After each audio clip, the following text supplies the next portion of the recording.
Hello friends, welcome back to my channel. तो दोस्तों, आज मैं ग्लोबल ट्रेंडिंग पर बेस्ड फिल्म को एक्सप्लेन करने जा रही हूँ। तो उम्मीद करती हूँ कि आपको ये मज़ेदार लगेगी। तो चलिए बिना किसी देरी के वीडियो शुरू करते हैं। तो कहानी की शुरुआत होती है सोफिया नाम की एक शार्क रिसर्चर को दिखाते हुए, जो कि अपनी टीम के साथ पैसिफिक ओशन में लिलित नाम की एक शार्क को ट्रैक कर रही थी।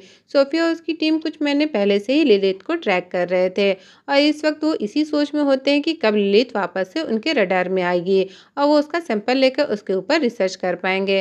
खैर, तभी उन्हें ऐसे सिग्नल्स मिलने लगते हैं कि शार्क उनके एरिया में आ रही है। जिसके बाद टीम के 4 मेंबर, जिसके अंदर सोफिया का हस्बैंड भी था, वो सभी ओशन में ड्राइव करते हैं और वहीं पर वो लिलित को ढूंढने लगते हैं। जिस दौरान उनको एक व्हेल का बच्चा दिखाई देता है, जो कि बच्चा तो था लेकिन काफ़ी ज़्यादा बड़ा था। वो लोग उसे देख के शॉक में होते हैं क्योंकि वो व्हेल मरी हुई होती है और उसका लगभग आधा शरीर गायब होता है। अब इससे पहले कि सभी सोचते कि उसे किसने मारा, ये तभी उनके सामने लिलित आ जाती है। उसे देख के सभी डर जाते हैं क्योंकि पिछली बार जब उन्होंने 2 महीने पहले लिलित को एग्जामिन किया था तब वो खाली 2.5 मीटर की थी और अब वो लगभग 7 मीटर की हो चुकी है। बस 2 महीने में वो लगभग 3 गुना बड़ी हो गई। अब ये जान सोफिया सभी को वापस आने को कहती है, पर सोफिया का हस्बैंड नहीं मानता क्योंकि उसे हर हाल में उस शार्क का सैंपल चाहिए होता है। इसके लिए वो लिलित के शरीर से सैंपल का पीस लेने के लिए उसे स्टैप करता है, जिसके बाद लिलित कुछ ही पलों में वहाँ पर जितने भी रिसर्चर होते हैं उनके शरीर के टुकड़े टुकड़े कर देती है। अब ये सब सोफिया उसकी एक साथी बोट के ऊपर से देख रहे होते हैं। सभी से कनेक्शन टूट जाने के बाद सोफिया ओशन में कूदती है कि शायद कोई बचा होगा, लेकिन वहाँ उसे सभी के कटे फटे बॉडी पार्ट्स दिखते हैं जो कि हर जगह बिखरे हुए थे। और तभी उसके सामने से लिलित आ जाती है, जो कि किसी मॉन्स्टर से कम नहीं लग रही थी। अब लिलित सोफिया पर भी हमला करके उसे घसीटते हुए ओशन के अंदर ले जाने लगती है, पर किसी तरह से सोफिया वहाँ से बच जाती है। जिसके बाद 3 साल बाद का समय दिखाया जाता है, जहाँ पर सोफिया ने उस हादसे के बाद से शार्क पर रिसर्च करनी छोड़ दी होती है और एक एक्वेरियम में गाइड का काम कर रही होती है। यहाँ पर वो बच्चों को फिशेस और उनके बारे में बताया करती। अब इसी दौरान हम मीका नाम की एक मरीन एक्टिविस्ट को देखते हैं, जो कि सेवियर्स ऑफ सी नाम से एक ऑर्गेनाइजेशन को चला रही थी। उनका काम ही होता है मरीन लाइफ को बचाना। अब आगे मीका सोफिया से मिलने जाती है, उसे अपने हेडक्वार्टर पर लेकर आती है और वहाँ पर वो उसको लिलित के बारे में दिखाती है, जिस पर वो कुछ सालों पहले से रिसर्च कर रही थी। वो बताती है कि लिलित अब पेरिस की सैंड रिवर के अंदर आ रही है, यानी कि इन्हीं के शहर के रिवर में, और अभी वो पेरिस के अंदर एंटर होने वाली है। ये देख सोफिया काफ़ी सरप्राइज होती है क्योंकि शार्क फ्रेश वाटर में सर्वाइव नहीं कर सकती। तब मीका कहती है कि कभी कभी शार्क क्लाइमेट चेंज होने की वजह से माइग्रेट करते हैं, इसीलिए हमें वापस से लिलित को पैसिफिक ओशन में भेजना होगा और इसके लिए उसे सोफिया की मदद चाहिए। पर सोफिया मना कर देती है क्योंकि उसे लगता है कि ये लिलित नहीं है और उससे भी ज़्यादा मदद ना करने का कारण लिलित से जुड़ा हुआ सोफिया का भयानक पास्ट होता है, जो कि उसे लिलित को ट्रैक और एग्जामिन करने की प्रक्रिया में आने से रोक रहा था। सोफिया अपना रीजन देकर वहां से निकल जाती है। खैर, तभी हम 2 लड़कों को सैन रिवर के पास देखते हैं, जहां पर उन्हें 2 मिसाइल जैसी चीजें मिलती हैं। इसके बाद वहां पर पुलिस ऑफिसर्स आकर उन मिसाइल को कलेक्ट कर लेते हैं और सभी से कहते हैं कि इस रिवर में अब तक वर्ल्ड वॉर 2 के मिसाइल्स के सेल्स मिलते रहते हैं और ये डरने वाली बात बिल्कुल नहीं है। अब रात में मीका उसकी फ्रेंड सैन रिवर के पास हुए एक कार एक्सीडेंट को एग्जामिन करने जाती है। असल में वो एग्जामिन करना चाहती थी कि क्या लिलित सैन रिवर तक आ चुकी है। इसके बाद मीका रिवर में डाइव करती है और वहां पर उसे कार के ऊपर शार्क के बड़े बड़े दांतों के निशान दिखते हैं। खैर, तभी वहां पर पुलिस ऑफिसर्स आ जाते हैं क्योंकि ऐसे किसी केस की जांच पड़ताल करना इलीगल था, इसीलिए पुलिस मीका को पकड़ लेती है। वहीं दूसरी तरफ उसकी फ्रेंड वहां से बचकर निकल जाती है। फिर इसके बाद हम सोफिया को देखते हैं, जो कि अपना ट्रैकिंग मशीन निकालकर लिलित को ट्रैक कर रही होती है। तो उसे पता चलता है कि लिलित सैन रिवर में आ चुकी है। लिलित को अपनी आंखों से देखने के लिए सोफिया सैन रिवर के पास जाकर भी ट्रैक करती है, लेकिन उसे वहां लिलित नहीं दिखती। अब अगली सुबह ऑफिसर उस आदमी की बॉडी को रिवर से निकालते हैं जिसका कार एक्सीडेंट हुआ था। सभी बॉडी की हालत देखकर हैरान हो जाते हैं क्योंकि उसकी आधी बॉडी गायब होती है। अब ये देखकर सबको समझ आता है कि किसी बहुत ही बड़े जानवर ने इसकी बॉडी को खाया होगा। मीका ऑफिसर को सोफिया के बारे में बताती है तो उसे भी बुलाया जाता है। अब उस आदमी की बॉडी देखकर सोफिया क्लियरली ऑफिसर्स को बता देती है कि ये काम शार्क का है, उसका बिहेवियर नॉर्मल नहीं, इसीलिए उसे रोकना पड़ेगा। अगर आगे और ऐसी मौतें नहीं देखनी हैं तो। लेकिन ये बात मीका को कुछ इस तरह सुनाई देती है कि अगर हमें आगे ऐसी मौतें नहीं देखनी है तो हमें उस शार्क को मारना होगा। अब ऑफिसर्स को उसकी बात पर यकीन नहीं होता, इसीलिए पुलिस ऑफिसर आदिल अपनी टीम के साथ सैंड रिवर में जाने का प्लान करता है ताकि उन्हें पता चले कि शार्क है भी या नहीं। इसके लिए सोफिया सभी को वार्न करती है कि ऐसा करके वो गलती कर रहे हैं, उन्हें पूरे प्लान के साथ नदी में डाइव करना चाहिए या फिर शार्क को ट्रैक कर उसकी लोकेशन देखकर। सोफिया की बात मानते हुए आदिल सोफिया को भी अपने साथ ले जाता है। यहाँ मीका को लगता है कि ऑफिसर्स असल में सोफिया के साथ मिलकर शार्क को मार देंगे, इसीलिए वो शार्क को बचाने की प्लानिंग में लग जाती है। खैर सोफिया ऑफिसर्स को लिलित की लोकेशन के बारे में बताते हुए उसकी लोकेशन तक लेके जाती है, लेकिन उसे वहां ऊपर से लिलित नहीं दिखती। जिसके बाद आदिल अपनी टीम के 3 मेंबर को नदी में डाइव करने के लिए भेजता है। अब नदी के अंदर उन्हें एक बड़ी सी शार्क टाइप की मछली मिलती है जिसका आधा हिस्सा गायब होता है। वो लोग धीरे धीरे करके लिलित की लोकेशन तक जाते हैं। अब सब कुछ सही चल रहा होता है और सभी लिलित को देखने ही वाले थे कि तभी मीका अपनी फ्रेंड की हेल्प से सोफिया के ट्रैकर के सिग्नल को जैम कर देती है, जिससे वो लिलित को ट्रैक नहीं कर पाते। और इससे होता यह है कि डाइव किए हुए ऑफिसर्स की जान पर बहुत बड़ा खतरा आ जाता है। हालांकि लिलित का पेट भरा होता है और वो दूसरे रूट से चली जाती है, जिससे कि डाइव किए हुए ऑफिसर्स बच जाते हैं। ऊपर आने पर तीनों आदिल को बताते कि ये तो सच है कि नीचे शार्क है। आदिल सोनार के जरिए चेक करता है तो उसे भी यकीन हो जाता है। अब आदिल को लगता है कि ट्रैकर सोफिया ने बंद किया था, जिसके लिए वो सोफिया को सुनाता है। तब सोफिया कहती है कि वो ऐसा क्यों करेगी, बल्कि उसने तो डाइव करने से मना किया था। अब वहां से जाते हुए सोफिया को मीका दिखती है, जिससे वो समझ जाती है कि ट्रैकर मीका ने बंद किया होगा, इसीलिए वो उसे कन्फ्रंट करने के लिए जाती है। पर उल्टा मीका सोफिया को सुना देती है, क्योंकि उसे लगता होता है कि पुलिस लिलित को मार देंगे। अब ये काफ़ी सीरियस कंडीशन होती है जहाँ पर कि पेरिस के नीचे एक मॉन्स्टर शार्क घूम रही थी। इसीलिए आदिल ये बात अपनी सीनियर ऑफिसर एंजल को बताता है और कहता है कि अगर इस शार्क को पकड़ना है तो लॉक्स बंद करने होंगे, बोट पर रोक लगानी होगी।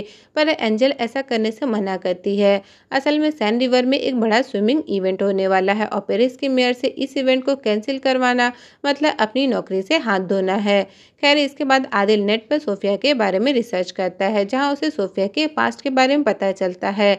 अब इस दौरान मीका को दिखाया जाता है जो कि एक वीडियो बनाकर उसे सीक्रेटली काफ़ी सारे मरीन एक्टिविस्ट में फैला देती है, जिससे वो लिलित शार्क के बारे में बताते हुए कहती है कि गवर्नमेंट ऐसी शार्क को मारना चाहती है और हमें इसके खिलाफ आगे आना होगा और हमें उनकी जान बचानी होगी, चाहे ये शार्क हम लोगों को क्यों ना खा जाए। जिसके बाद वो कहती है कि आज रात हमें पेरिस के कैटाकॉम्ब्स के अंदर आना पड़ेगा। मीका का ये वीडियो सोफिया भी देखती है। अब आदिल अपनी ऑफिसर एंजल के साथ पेरिस के मेयर को शार्क के बारे में बताने को होता है, तो आदिल सोफिया को भी अपने साथ चलने को कहता है, क्योंकि सोफिया को शार्क के बारे में अच्छी नॉलेज होती है। अब यहाँ एंजल मेयर को शार्क के बारे में बताती है कि मामला काफ़ी गंभीर है। इस पर मेयर एंजल को टॉन्ट मारते हुए कहती है कि अगले हफ्ते सैन रिवर में स्विमिंग कंपटीशन होने वाला है, जिसमें तकरीबन 1000 पार्टिसिपेंट हिस्सा लेने वाले हैं। इसके लिए सरकार ने मुझे बहुत बड़ा अमाउंट दिया है, इसीलिए ये इवेंट कैंसिल नहीं होगा। चाहे जो करो, इस शार्क को सैन रिवर से निकालो। अब इसके बाद आदिल और सोफिया लिलित को एक प्लान बनाकर सैन रिवर से निकालने में जुट जाते हैं। इस दौरान मीका को दिखाया जाता है जिसका प्लान पूरा सक्सेसफुल हो जाता है, लेकिन उससे पहले ही उसकी फ्रेंड पुलिस ऑफिसर्स के पास चली जाती है और उन्हें इस सीक्रेट प्लान के बारे में बता देती है, जहाँ पर उनको पता चलता है कि शार्क इस वक्त पेरिस के कैटाकॉम्ब के अंदर ही है।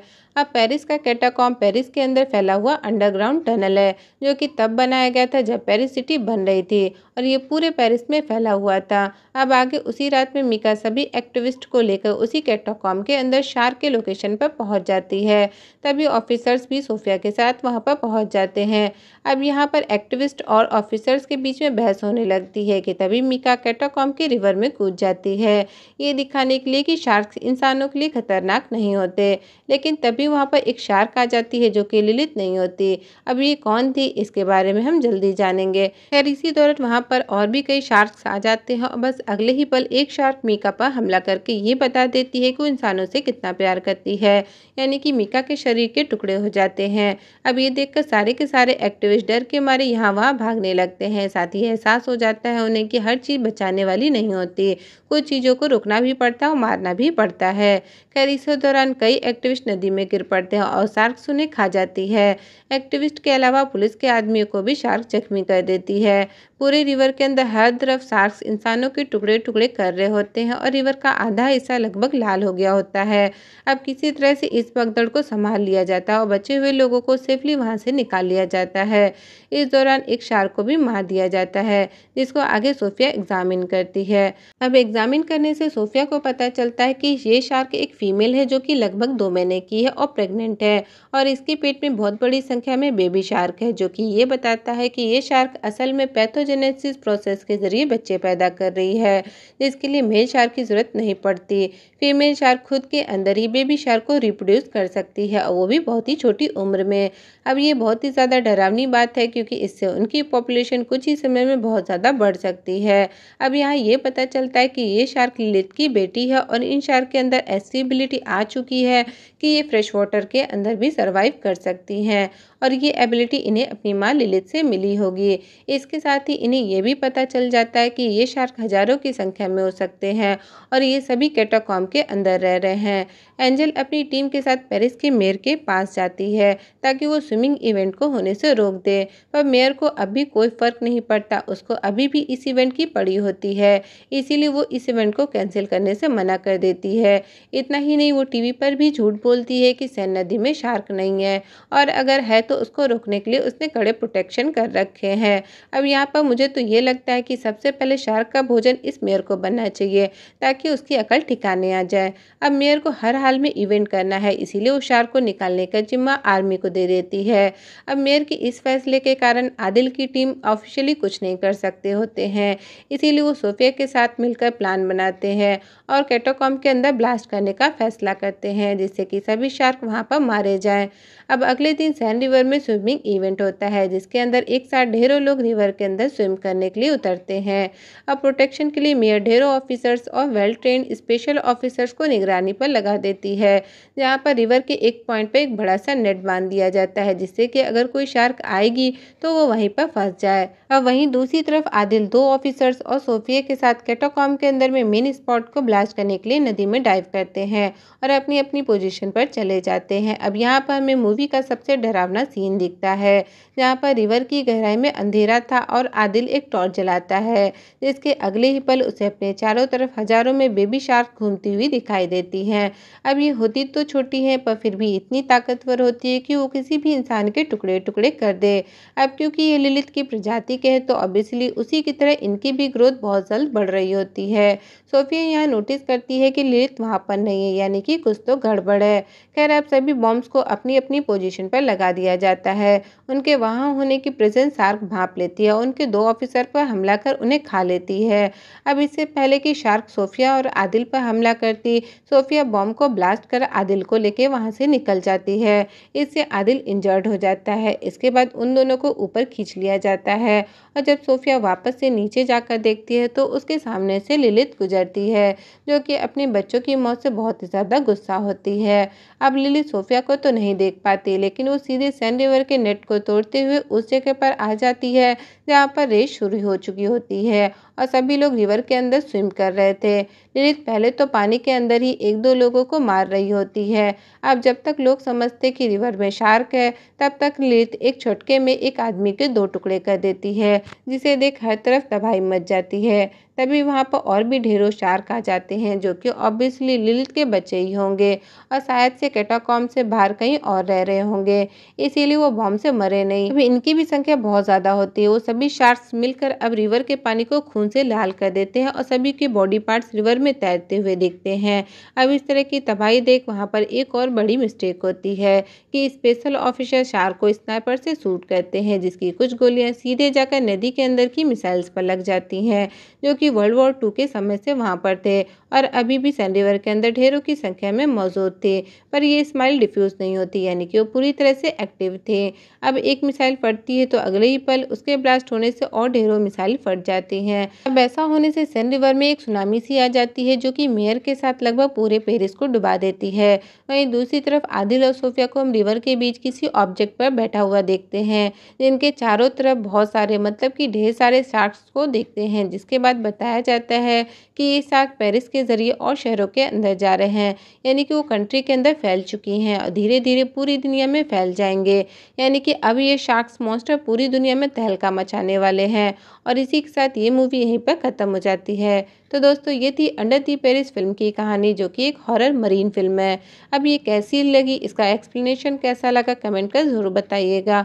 और अगर अच्छी लगी हो तो वीडियो को लाइक कर देना, चैनल के ऊपर नए हैं तो सब्सक्राइब कर लीजिएगा।